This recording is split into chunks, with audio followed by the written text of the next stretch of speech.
এই কাপড়টা কিছুদিন আগে অনলাইন থেকে কিনে নিয়ে এসেছিলাম। অনলাইন থেকে আমাকে দিয়ে গেছিল অবশ্য।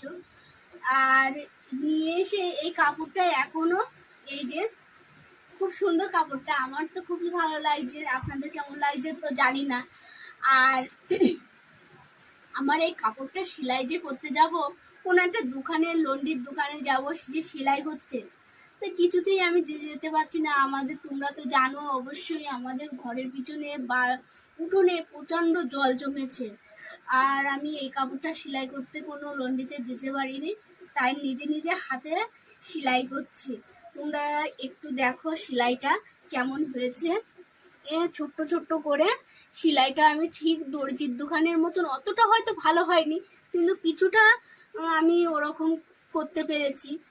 আর এইভাবেই আমি সেলাইটা করছি। জানি না কেমন হয়েছে, অবশ্যই তোমরা জানাবে কেমন হয়েছে সেলাইটা।